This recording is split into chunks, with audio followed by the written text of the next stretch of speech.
A soldier repeatedly attempts to kill himself, failing each time. He claims someone won't let him die. The agents uncover a killer hell-bent on revenge, systematically destroying everything his victims hold dear and ensuring they live with their pain forever. This is not happening. I don't want to talk about it anymore. I've told them and I told them, but they won't listen.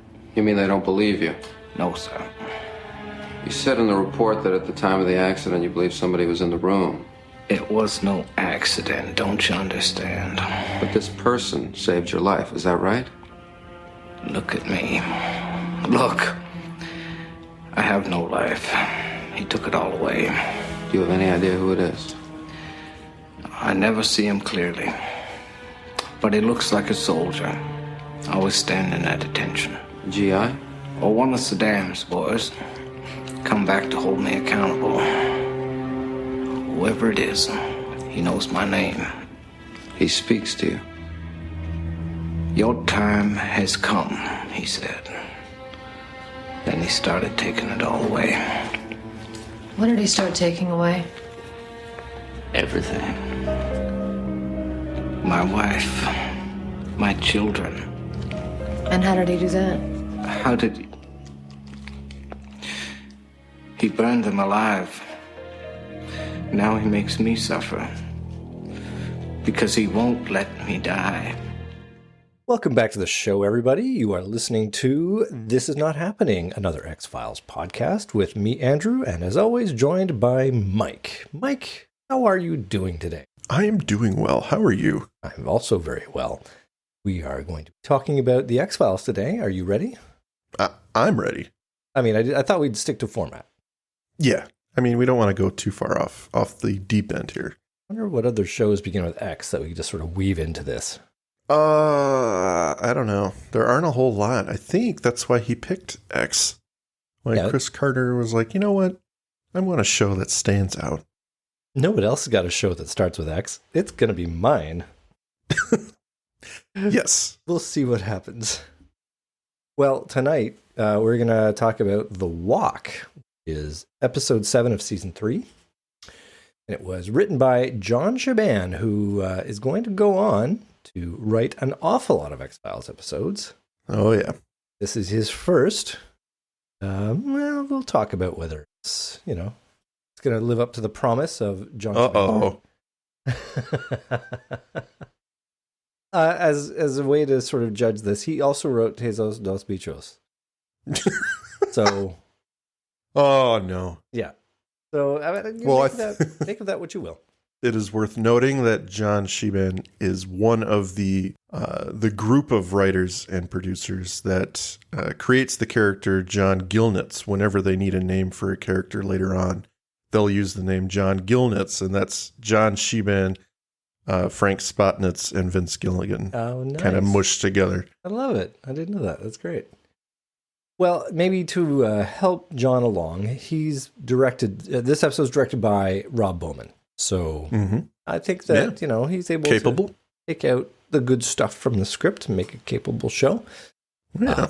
I guess maybe we should just dive in and talk about it. And for once, diving is appropriate. Yeah. The whole diving business in this episode. Latch on to it, because this is the one time that's going to work. The one time it's actually going to work. Okay. Well, we open up with a close-up of a patient's medical file. This is Lieutenant Colonel Stans. Doctors interviewing the Lieutenant Colonel, telling him and us that this decorated warrior has seen it all. He's now pretty messed up. As the camera pans away to show us the soldier being interviewed by the doctor, his face shows us the unease in his mind. We learn that he has made several suicide attempts, but hasn't succeeded, leading the doctor to conclude that these are cries for help. Stans has a different angle. He tells the doctor that he won't let him die. When Stans doesn't elaborate, the doctor leaves him to go get him a sedative to help him sleep. Well, Stan takes this opportunity to try again, rushing down the gloomy hallway of the psych ward at Fort Evanston, Maryland, to enter the hydrotherapy room, where he locks the door with a deadbolt. Inside, he proceeds to turn on the jacuzzi and cranks the heat to max. Fills his pockets with weights, turns to enter the bath, which bubbles with scalding hot water, Suddenly, an ethereal voice orders him to stand down. Stan sees a figure through the window of a door on the other side of the room. Stan cries out, determined to kill himself, but the door unlocks by itself, and the fire alarm crashes seemingly of its own accord. Stan jumps into the bath as a nurse enters, drawn by the alarm, and soon firefighters enter and pull Stan from the bath, but he is now horribly burned. He rouses, coughing hot water, and eerily reminds us, "He won't let me die." Credits. What did you think of this opener? I think it's good. I think it asks a question, and it is suspenseful. We get the guy who's actively trying to kill himself, and we get to witness what the doctor doesn't believe, right? So we get a chance to see some paranormal stuff. It's intriguing, and yeah, I think it's a good setup for an episode so far. Okay. So you remember in Ghost in the Machine? Uh-oh. When I had a page of bullet points? Yes. This doesn't rival it, but I've got some bullet points. All right. You ready? I'm buckled in. If Lieutenant Colonel Stans has made 3 suicide attempts, why on earth is he being left alone? I know. I yes, I understand that viewpoint for sure. Okay. All right. So there's that. The doctor's leaving. He's almost down the hall. He's like, "Oh shoot, I forgot." He's running back at this point. Yeah, about that. Okay. Next bullet point. Why does the hydrotherapy room, aka Death Trap, why does it have a deadbolt on the inside of the door? Because you just want some goddamn peace and quiet. That's true. Okay. All right. This particular jacuzzi, you can set the heat to 240 degrees Fahrenheit. Is there any therapeutic reason you need to boil somebody alive? I mean, this is the equivalent of an incinerator. No. Well, it's those rare occasions where you're trying to thaw some chicken for dinner. Right. And you want to just get it, you want to get it done quick. Yeah. Quick and boil it, All right. Okay. Sometimes you just can't wait. Well, further, I don't know. Do you have any experience in hot tubs? Do you have a hot tub? I don't have one, but yes, I've had plenty of experience. You got a friend who's got one. Mm-hmm. It's a big deal that they got to sort of get her going, right? You're coming over to the hot tub? I'll get her cranked up for you. And it's ready to go at all times. All the time? Okay. Well, this one heats up super fast. He turns the dial and suddenly it's burning water. Okay, next. I only have 2 more. I don't know about you, but since when do hospital gowns have pockets? Is it so these are military grade hospital gowns, all right? They get pockets for their guns. I wish they were camo. That would be the best. They were camo. Camo hospital gowns tie up in the back. Yes. Okay, and finally, why are there free rates in the hydrotherapy room? I was waiting for it. And he fills his hospital gown pockets with free weights. It is a confusing ass scene. It's I will give you that. Choose your way to go. This is not top of mind. My only guess is that this is a hydrotherapy / gym. Something that there's you can do some lifting, maybe relax the muscles with the hot tub. I don't know. Oh, I love your approach to therapy. That's my only answer for that, and it's flimsy, I'm sure. You know what? They actually weave in the hospital gown pockets as part of the therapy. Like, you're meant to walk around the hospital with those weights in your pockets. It's kind of a weight training exercise. So it's all part of it. So you just put it in there practice you go, what he man. said. Yeah. Okay. Well, there you go. That's what he was trained. Ever since he joined the military, you put weights in your pockets. Yeah. It's just seeping through right now. So, I had some issues with this opener. I just kept on watching, and I was like... I'm surprised you finished the episode after that. After that one? Yeah, I was like, John Shaban, nope, this is not a good start for me. John, you're fired. We come back from our credits, and it's 3 weeks later, with a bandaged Lieutenant Colonel Stans talking with Mulder and Scully. Mulder uses the same language as is found in the report that this was an accident, but Stans still disagrees. Mulder is obviously interested in the idea that there was someone else in the room. Stans doesn't know who it is, but he thinks it's a soldier, always standing at attention. Stans has had some hard knocks. He's lost his wife, his children, them being burned alive, making Stans suffer, always leaving him alive. Scully passes Mulder a note, making up her mind. The note reads that it is his classic post-traumatic stress disorder. I don't know if you got this, but there's also a moment where Mulder walks away. I think this is when Captain Draper enters and they room, but he sort of drags this little piece of plastic or something in his hand. Like there's a very specific cutaway shot of him dragging this over the bed. And that moment is like, that's a weird little cutaway. What is that? Why is that? A little weird, yeah. And I will say this in advance. I wish they came back to that more often, because when the plot nugget around it is revealed, it's like, oh, okay, well, neat. But you made a big deal of it once, and then we're here. So unless I missed it, but as you can tell, I was paying inordinate attention to this episode. You were paying deep attention. I was, yeah. So a female officer enters, asking to have a word with the agents. This is Captain Draper. Talk outside. Draper tells the agents they're off the case, as General Callahan has so ordered. And what ensues is a lovely, subtle confrontation between Draper and Scully, which probably turns on Mulder to the nth degree.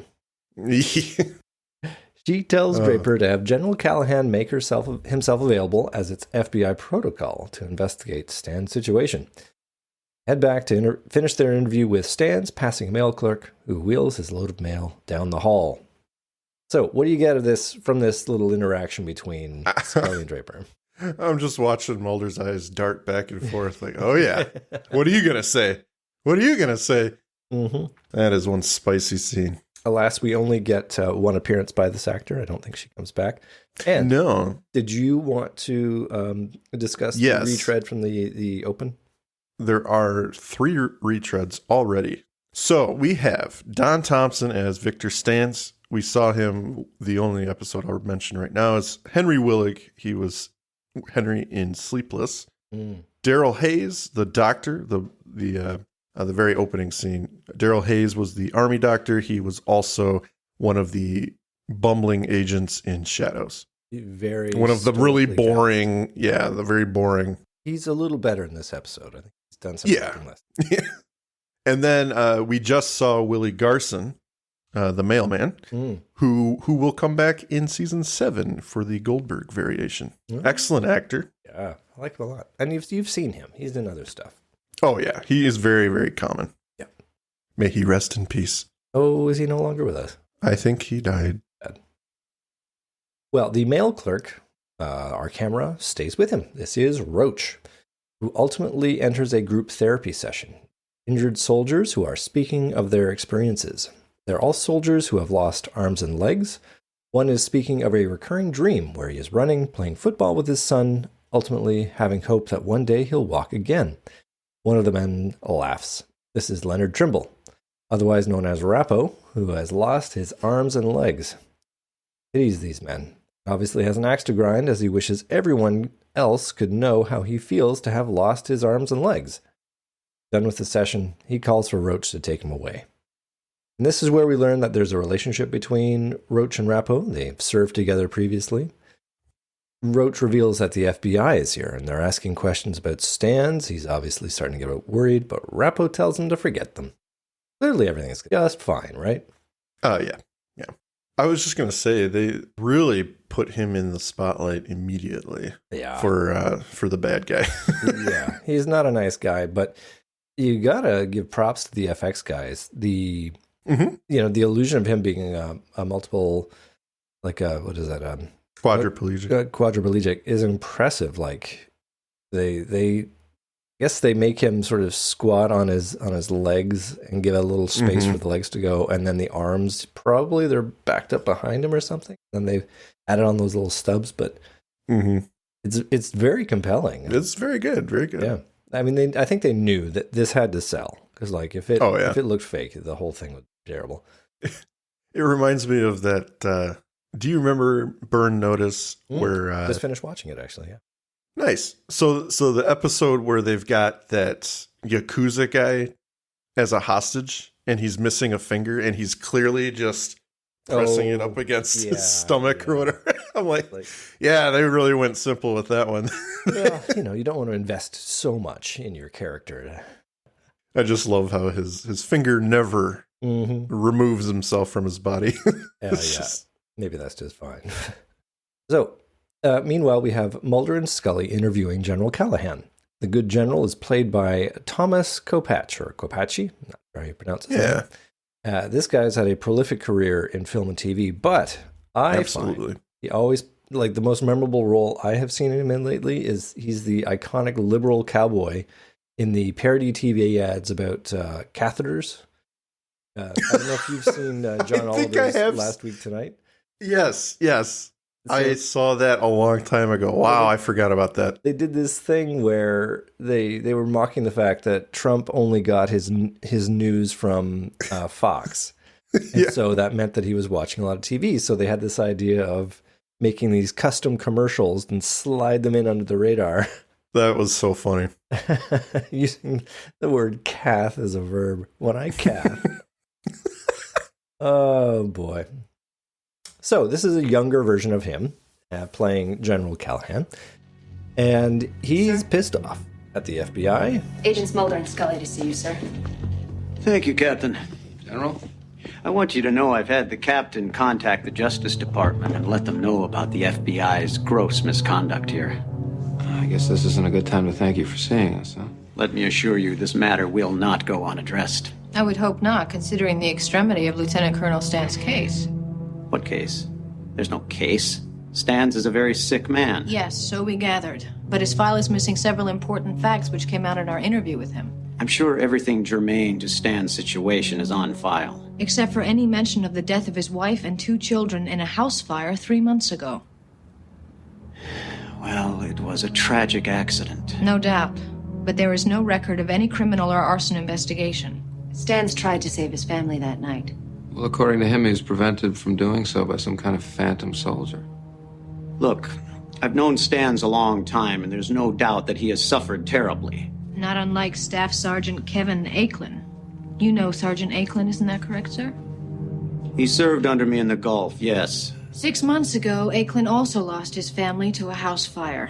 Afterwards, he received psychiatric treatment for delusional behavior, telling the doctors that he wanted to die, but that somebody wouldn't let him. Before throwing himself into a wood chipper on the hospital grounds. Now, unless that's procedure and protocol, I'd say the coincidence of detail has been rather strangely overlooked, sir. Hold on. Just who's under suspicion here? He's going to complain. Not good. I am filing a report, sir. Yeah. And madam. Yes, there will be paperwork. But Scully takes Callahan to task for the shoddy records. Take that to the bank. Yeah, you will be getting this in triplicate. You will have paperwork when you get home. Oh. As soon as it becomes apparent that Callahan has some splaining to do with regard to these bizarre events, it seems that the FBI have license to continue their investigation. Again, Scully throwing her weight around. What do you think of that? Yeah, she's awesome in this episode so far. I mean, she does not back down, and she is very, very interested to get to the bottom of how these men are dying and why they're acting the way they are. So, and I think she's got that personal attachment too, right? Her father was in the military, and she wants to make sure it's on the up and up. That was, and I'm going to, okay, so I will say that I think they could have tapped into that a little bit more, because, yeah, she is passionate, and you kind of can intuit where it's coming from, but I think it would have been smart to sort of draw that out just a little bit so we can see why he's being passionate. And I attribute this to first-time script writing with John Shiban. He maybe is not entirely familiar with the oeuvre of the X-Files to know he could pull that out. Or maybe they just don't have enough time to really get into it. I don't know what you would cut to. Or it could be coincidental. Maybe he just wrote her that way. You didn't know. Yeah, she just likes military folks. So the agents head back to the hydrotherapy room, where they recap what has brought them here and what they're thinking. Scully infers that Mulder is drawn to the case because of the unseen soldier preventing Stans and Aiklin from dying, while Scully has determined that Callahan is covering up the fact that the 2 soldiers most probably killed their own families. They bandy about some theories as to why Callahan would do such a thing, but Mulder ultimately asks why Stans would leave the door unlocked to his own suicide. Which it is a good question. Good question, especially when there's such an obvious deadbolt. I would ask why on earth you would choose that method of suicide. You have got to be at your wit's end to choose that. And they kind of hint at it, right? Mm-hmm. In that last scene when they're talking about the other soldier throwing himself into the wood chipper, it's like, this is what they're resorting to, right? Yeah. So you have to assume, and maybe this goes without saying, maybe they wanted us to talk about this or think about it, but these guys probably tried to shoot themselves at some point, but that didn't work. So it's like they're trying to fool the ghost or something, or I don't know. I think it was kind of clever, although it could be an accident that these guys chose such terrible ways to die. Outside of it being horrible to think about, I like to believe that they have just been driven to try the craziest shit because of the failed attempts. Yeah. And that could be just hyperbole. That could just be conjecture. But no, I think you're probably right. It is outlandish. I mean, maybe something else to touch on is the idea that there's a little bit of villain power creep. Mm-hmm. Because at the very beginning, he does not shut down the jacuzzi.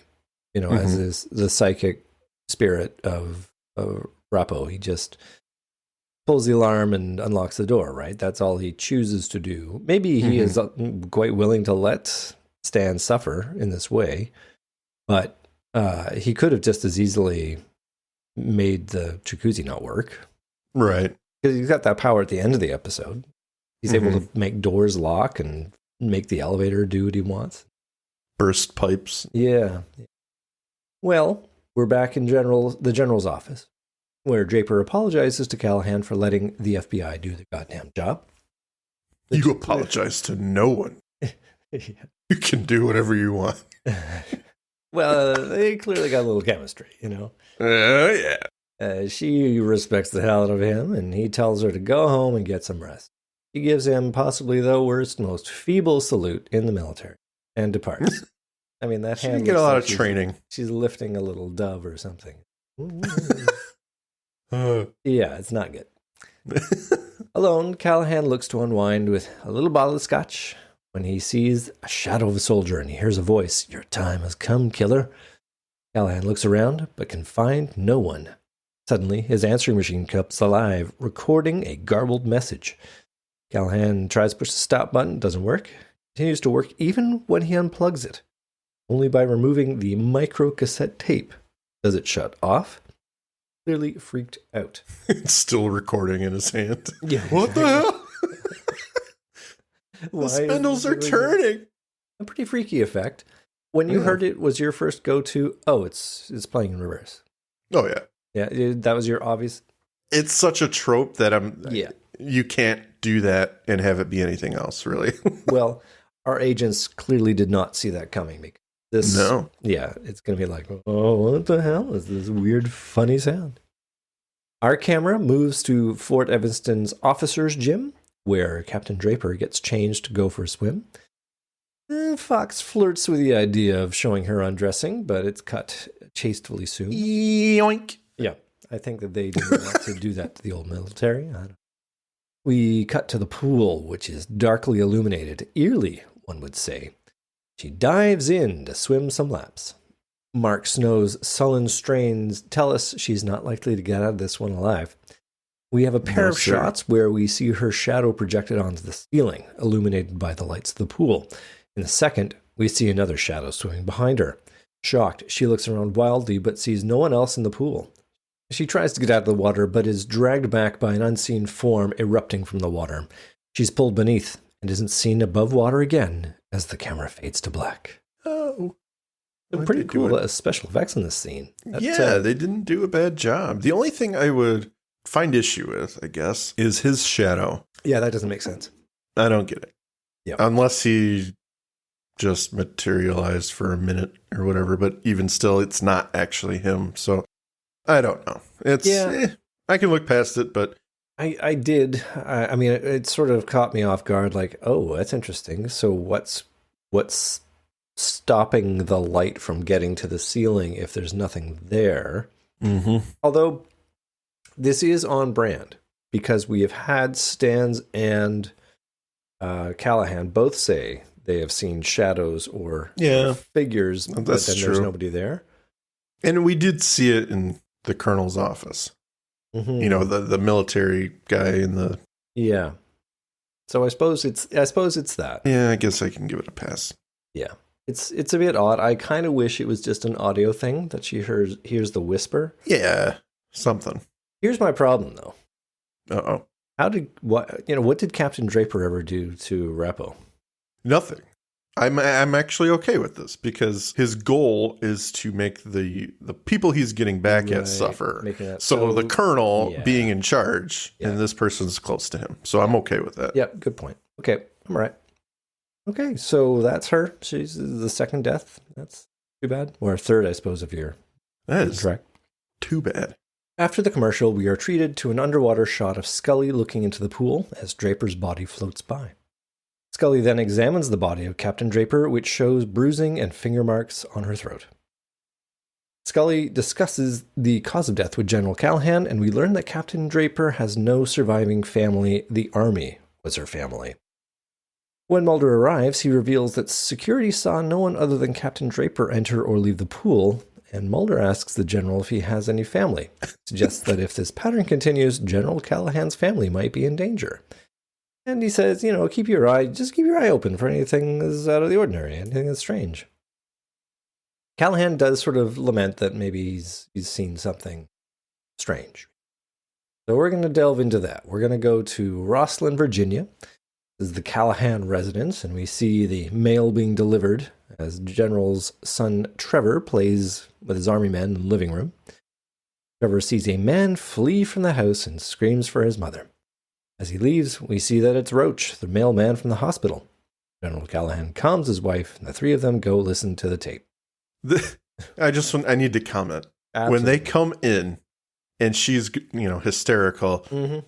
Oh, God, yeah. She's like, are they here about the break-in or whatever? I'm like, yes, they're responding to something that literally just happened. Yeah, the FBI, they are on.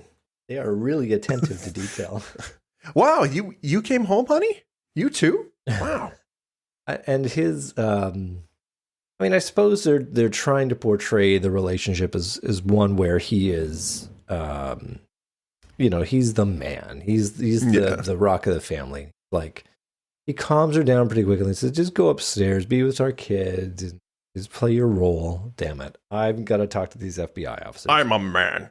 Get me a scotch and a cigar. Yeah, and if you could just get me a drink while you're at it, honey, that'd be great. So they go and listen to the tape. The machine has just come on, and sometimes there's a phone call, sometimes there's not. And Mulder plays the message back. It sounds like a garbled, repeated message. Meanwhile, Scully tours the office, and eventually she catches a glimpse of Roach as he runs through the backyard.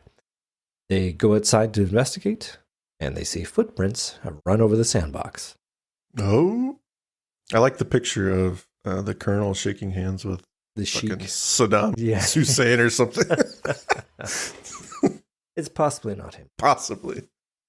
So let's talk a bit about Roach stealing the mail. Yeah. Do you think they got a mailbox? No. I think it's delivered right to the front door. Right to the front door. Because later on, I think Scully says they found some fingerprints on the mailbox. The mailbox. Well, maybe...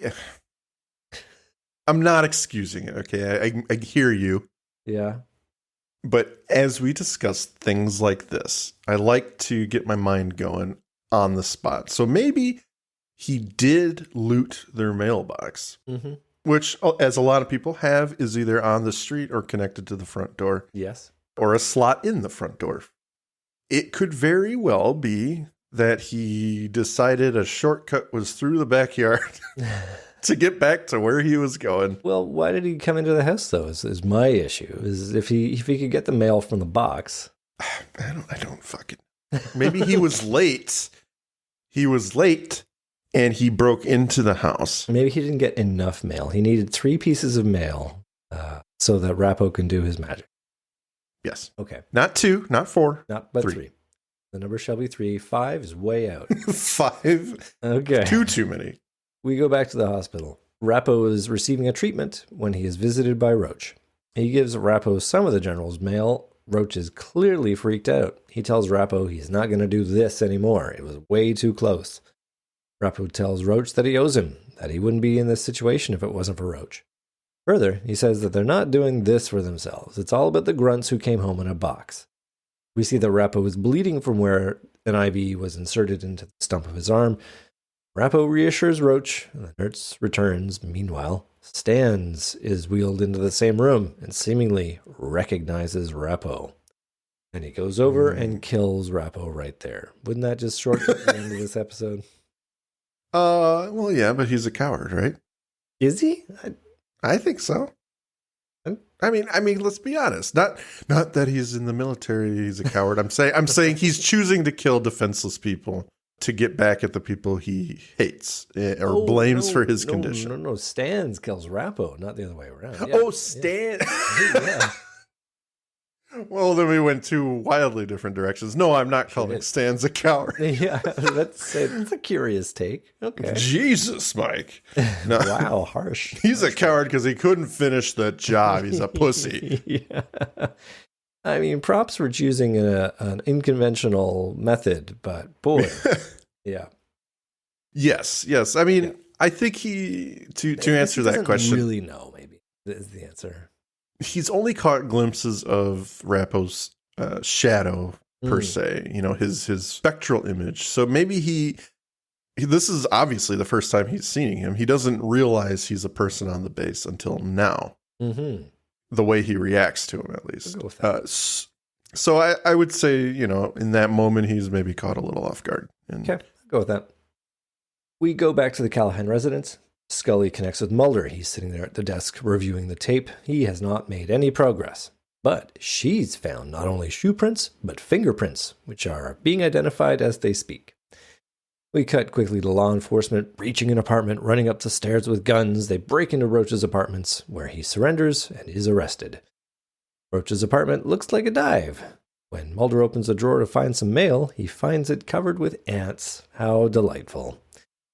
He and Scully go through the mail. It's a collection of mail from all of the victims and evidence to link Roach to the deaths. Looks like the case is going to get closed, Mike. Yeah, this is the end of the episode. Yeah, thanks for listening. We return to the Callahan residence where Trevor plays in the sandbox. Dug a huge trough in order to play with his toy soldiers. Suddenly, a shadow looms behind him. Trevor looks up, only to see an all-American soldier wander over, clearly protecting the property. Bait and switch. We haven't had one of these for a while. He wanders off to leave Trevor to play. Sand shifts ominously and some of the toy soldiers fall over. Trevor looks on, picks up the soldiers, wonders what's going on, and a ghostly figure made of sand launches from the top of the pile, and it all collapses on top of Trevor. MP looks over to no longer see Trevor playing and immediately rushes over to dig him out while we fade to black. I ask you, Mike. Yes. You were trapped under a pile of sand, possibly 4, maybe 5 cubic feet. How long do you think you would survive? 0.5 seconds. It's notoriously lethal. Yeah. Yeah. It is the single worst environment you find yourself in. I really don't know why parents have sandboxes. They're a death trap. They're taking their kids' lives in their hands. Yeah. Let this be it is instant corpse. Listeners, we don't often get serious in this show. No. But I think we owe it to you, just in a public service way, to just, dig out those sandboxes. They are really just waiting to kill. Just put concrete in. They are like lawn darts. There's no getting around it. Somebody's going to die. So do yourself a favor.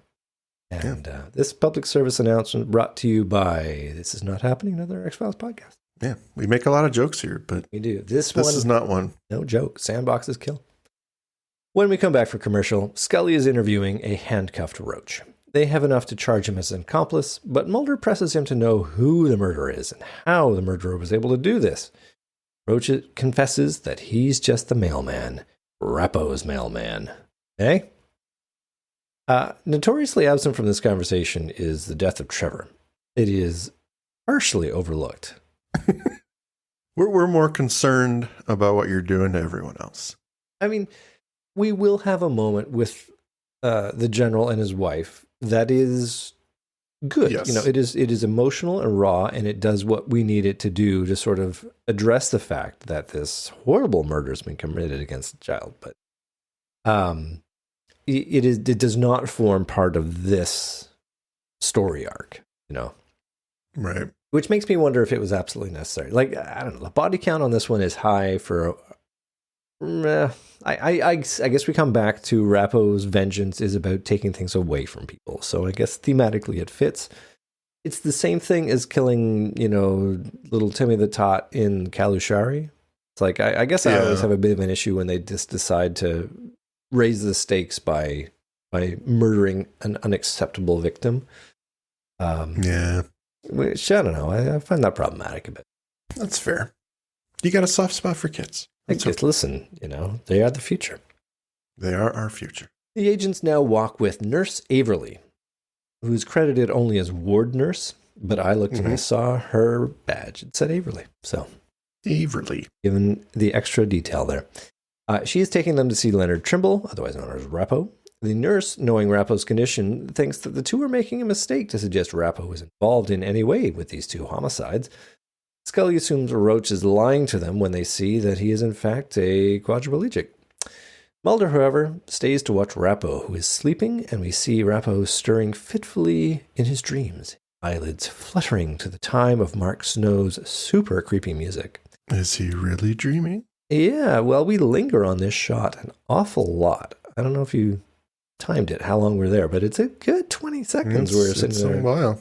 You know, is crawling towards Rappo. Because he's not sleeping. Yeah, he is dreaming heavy. We then cut to Roach freaking out. He's in a cell, and he is saying he's not safe. Where I am, he's going to kill me. I'm going to die. Get me out of here. But frankly, we know Roach. The MP guarding the cell is not sympathetic, and he leaves Roach with his freak out. When the agents arrive to question him, they find Roach has slumped on his bunk at an odd angle, and we see what appears to be a rolled-up sheet has been stuffed down his throat. So, again, questionable suicide method. Well, it wasn't suicide. I'd like to see your proof that he was killed. Well, Scully seems to think it was suicide. Yeah. But I find it hard to believe she would think that. She's written pretty stupid in this episode, like ignoring the obvious. Let me just swallow a sheet. Did it to himself. That is a hell of a way Is that to go. even possible? I don't even know how you would keep just ingesting. I don't know. Maybe it is possible. Maybe I'm nuts. But listen, I think probably anything's possible. But likely, probably not. I think your body would probably revolt against it. You know, you'd probably barf it up. But anywho, it's you know, as deaths go, I suppose it's pretty horrible. So you know, it's on brand. Yeah. Roach's body is wheeled away, and this theory of Roach doing it to himself, well, it's a theory which Mulder is now in a position to dispute, as he thinks that Rappo is indeed responsible. He now produces an X-ray dental plate, and we've seen him carrying these around throughout the episode. Now he reveals their purpose. Mulder shows them to Scully. They all have these weird, unformed, and ghostly images exposed on them. Mulder reveals his theory that they have been subject to some kind of radiation. And it doesn't really spell it out exactly, but the inference is that this radiation is created when it's in the presence of astral projection. Yeah. Mulder uses his superpower, suggesting that Rappo needed Roach to get a physical connection to his target, which in this case was the victim's mail. And as if to buttress his case, he produces a tape recorder and plays the messages received by General Callahan only in reverse. It says, "Your time has come, killer. Your time has come." So, I mean, case closed, right? Yeah, absolutely. Yeah. There's no question. You can't argue this. Yeah. I mean, Scully can. Yeah, it does, but because it's not rational, you know? It doesn't make any goddamn sense. So, my question to you would be, Yep. If I'm going to nitpick or find flaw even. In this episode? Oh, yeah. Oh, is it possible even? Aside from sounding technical and cool, even, what does projecting yourself mentally have to do with radiation? Okay, so I have read about essentially using photographic plates to capture images of spirits, and I think that's where he's going with this, is that essentially Rappo turns himself into a ghost when he astrally projects. Right. And so these emulsions, the prints that are made here are Mulder's evidence that something freaky is going on. I mean, it's pretty tenuous. It is such a red herring because it never means anything. It just is. It just is, and it is accurate. Yeah. Yeah, and like I say, like if we had a couple more instances of, and again, maybe I missed it. I don't think I did though. If we had about 2 more instances of Mulder sort of leaving these things, like leaving them like little traps or something, and then getting them later, and enough to sort of tease us along the episode going, what is he doing? What is this thing? And then he can finally say, you've seen me carry things around. She's like, yes, what the hell is that, Mulder? It would pay off, but we kind of see it at the beginning, and then that's it until this moment. Yeah, you see him drag it across the bed. And it could have just as easily been cut. So yeah.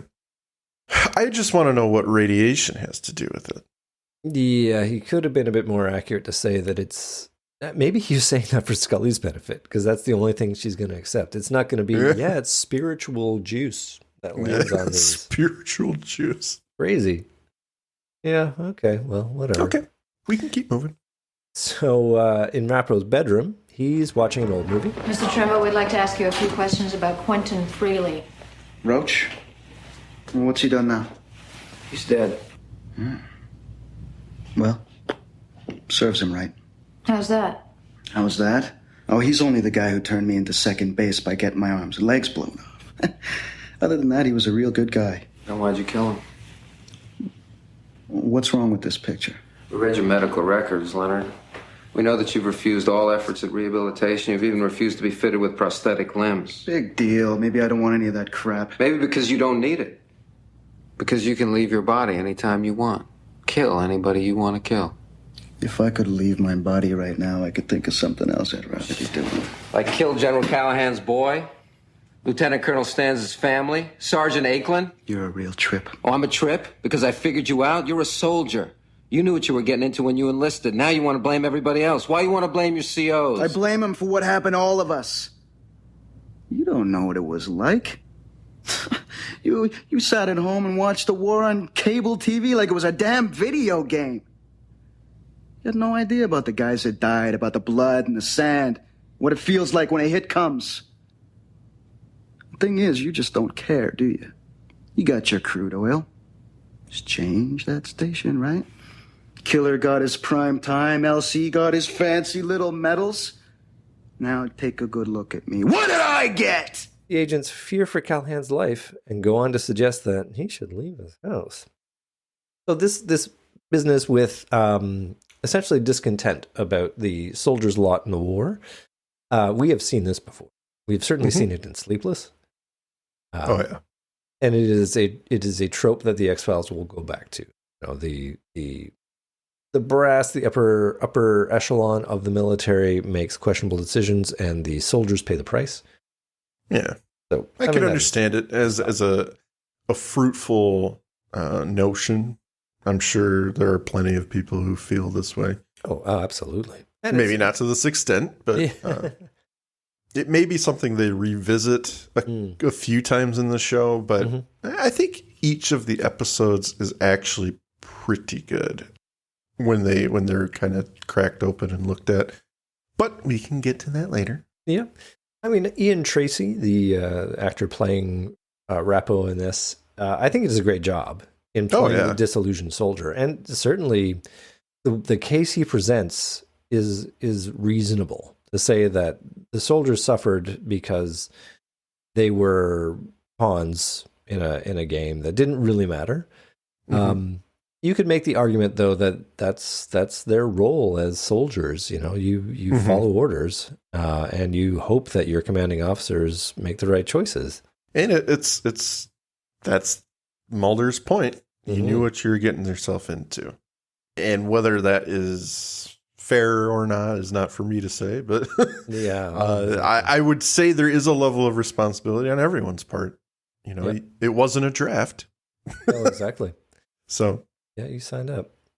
Well, back at the Callahan house, Frances, the general's wife, packing up Trevor's toy soldiers. It's a pretty touching scene because she doesn't need to do this. And, you know, the general says as much. And she's like, oh, you always get so upset when he leaves them on the floor. And it's like, subtext is, that doesn't matter anymore, but okay. he's gone forever. The two are clearly devastated by their loss.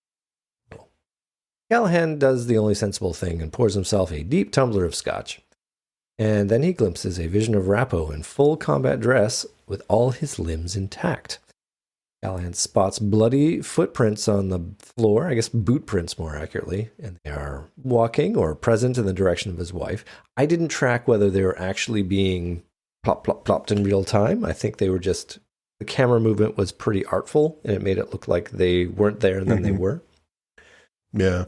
Anyway, it's pretty, you know, clear that the person in danger is his wife. And so much so that when he arrives to find her, she's already dead. So she is bludgeoned or something. Yeah. And we don't, thankfully, the episode does not linger on the horror of how he probably died. So.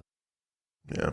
But something about Callahan, like he's resolved himself that he almost knew this was coming, because he steels himself and goes to arm himself with a pistol. And the phone is ringing. It's the agents driving over to protect him, but he doesn't pick up. No. We see him next in Lieutenant Colonel Stan's room, advancing ominously on Stan's. He then tells Stans that he was right. He won't let them die.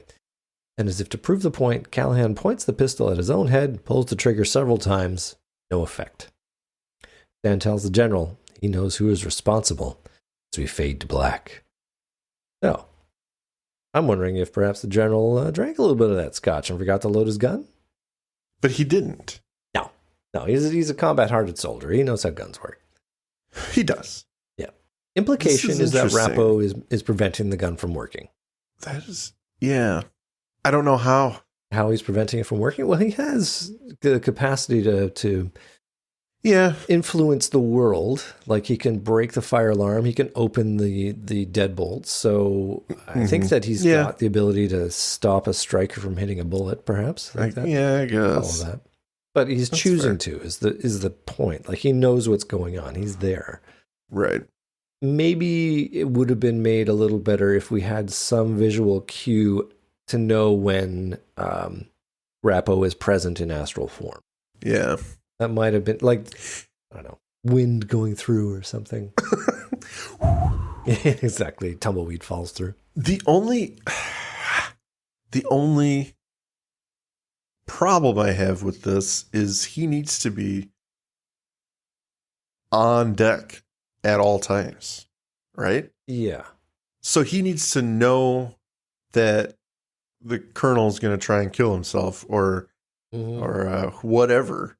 Or Mr. Stans is going to burn himself alive. He just needs to be asleep or whatever, meditating at the right moment and be following them around at all times or this isn't going to work. That is the Achilles heel in this episode, is that the suicide attempts conveniently happen when Rappo is asleep and astrally projecting. Yeah. Like there are plenty of times when he's awake, and if people knew who he was and when, they could time it so that, Well, and you could make an argument that, what's the first guy, Aiklin, the guy who, died before the story happened, he did it when Rappo was awake. Right. That's the only way that makes sense, if Rappo had him in his sights. But anyway, that is definitely a nice coincidence that the script has written up, that Rappo is conveniently asleep when he needs to be. Yeah. So we come back to Callahan, who's leaving Stan's room, and he's walking through the facility. He arrives at Rappo's room, where an enthusiastic Rappo tells him that he has been waiting for him. He then confesses to killing Callahan's wife and child, and he goads Callahan to shoot him. Callahan draws and cocks the pistol, chambers around, aims it at Rappo, who continues to taunt him to fire. Now, before we go on, I got to say there's a little bit of Hollywood gun business going on here. The actual model of pistol he's armed himself with is a chrome-plated Beretta 92F. Since the general has already pulled the trigger on the gun in Stan's room multiple times, I have to assume he intended to kill himself, and so we then have to assume he's already he's put a round into the chamber by sliding this bolt back and doing the old chick-chock business, right? Yeah. So, what we should have seen when the general's menacing Rappo by sliding the bolt again is one of those rounds should have flown through the air, should have been ejected. Fling! But it didn't. So, a little bit of Hollywoodness. I mean, I would assume a combat-hardened general knows how guns work and he wouldn't have to do that. So, yeah, Hollywood just being... Anywho. What are you going to do? What are you going to do? Sometimes... So, I had this running joke with a buddy of mine when we were growing up that you needed a revolver that had those, has the hammer that you cock. Yeah. You needed to have like a 6-stage cocker so that you could really ratchet the tension we needed, It's like, click. No, really. Click it one more time. Nice. Alrighty. The general, filled with rage, shoots several times, and we see that he's intentionally shot high into the wall above Rappo's head. Declares that Rappo was going to suffer like the rest, knowing that killing Rappo would be to do what Rappo wants. The agents arrive. Callahan surrenders his weapon. He's stood down. I'm done here. Inside, Mulder discovers that Rappo has entered into some kind of seizure, but Mulder knows better. He rushes to find Callahan, who is taking the elevator to leave the building. Of its own accord, the elevator arrives at the sub-basement. Well, was it of its own accord? I think not. The elevator won't respond to any kind of button pushing. The general wanders around, finding the doors are all locked. Distance, we hear Rappo taunt him, "Come on, killer." Suddenly, pipes running the length of the ceiling erupt, spewing steam into the basement. We hear Rappo intone, "Your time has come," and a steamy form rushes through and sends Callahan flying into a chain-link wall. Callahan flees into another room as Mulder arrives to help. Rappo's spirit sends Mulder flying. More violence is inflicted upon Callahan. Okay, so we got a bit of an action scene before I get into the rest of it. Did you want to comment on anything? No, I think this sequence is pretty cool, and we get to see some action, I guess, if that's it's about time, damn it, yeah. And I like that we have some uncontrollable circumstances here. The general finds himself in an elevator he can't control. He's being led to a slaughter, if you will. So I think that's cool enough. The figure in the smoke is fast enough to not be off-putting for the time. The computer animation. Yeah, I mean, it's good enough. A lot of work done on that. Yeah, I think they did a pretty good job keeping it subtle and ominous. I guess, if anything, the question is, what is Rappo's intent here? Because he's made it pretty clear he's going to hurt everybody around his victims. Mm-hmm. And I think he was looking to have the general shoot him so that the general would be ruined and have to live with it. And ultimately, maybe Rappo doesn't want to go on like this. That kind of came out of nowhere. I guarantee that. Yeah. Yeah. He can't kill himself. Good point. Yeah. Boy, could you astrally project and kill yourself with your astral projection? Smother yourself? Yeah, you know what? He probably could. That would have been mind-bendy. Like to carry your own body through the air or something. Did the chicken or the egg come first? Yeah. If a tree falls and no one is around to hear it, does it make a sound? Yeah. Interesting.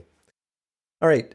Meanwhile, upstairs in Rappo's room, Scully and a nurse are trying to figure out what's wrong with Rappo. They give him a shot, but he's not responsive. In fact, he's starting to enter into cardiac arrest. Nearby, Lieutenant Colonel Stans is limped into view, and as Scully and the nurse go to find a crash cart, he locks himself into Rappo's room. Now, would these doors lock? I suppose they would. They probably have some expectation of privacy, but anyway, he does. He figures it out. He's a soldier. Scully knows Stans is up to no good as he begins to smother Rappo with a pillow. Downstairs, the psychic assault continues, and Mulder sees the spiritual form of Rappo rush towards him again. As it is about to collide, it disappears. Rappo is smothered to death. Steam dissipates, and Mulder is left alone with the general, who has survived the attack. Upstairs, Scully looks on in horror as Stans completes his murder of Rappo. I mean, that's pretty chilling. Just to watch somebody callously do this. I mean, I don't know how it had to happen, I suppose. Yeah. Our episode ends with a coda, a monologue by Mulder who wraps up the case. Rappo's family requested that his body be buried at Arlington National Cemetery, but surprisingly, the Army has denied the request, going instead with cremation. He goes on to speculate about what could have motivated Rappo's need for vengeance, but this really doesn't get anywhere.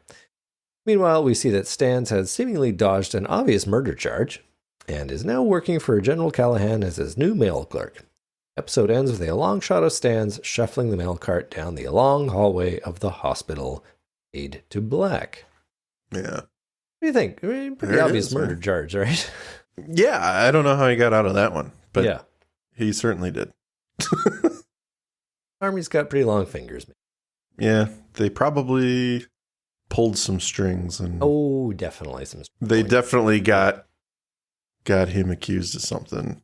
Yeah, Rappo, maybe he did 2 weeks in juvie. You're gonna peel potatoes, sir. Yeah, you're on desk duty. Mike, would you like to shower me with your final thoughts? You liked this episode until we started talking about it, I'm going to guess. I still do. It's all right. I don't think this episode was ever it's nowhere near a top 10 list or anything like that. It is a very forgettable episode, I'll say. Not that it's just a terrible episode, but it falls in that middle ground where it's overshadowed by a lot of other good episodes. And I think this one stands pretty well.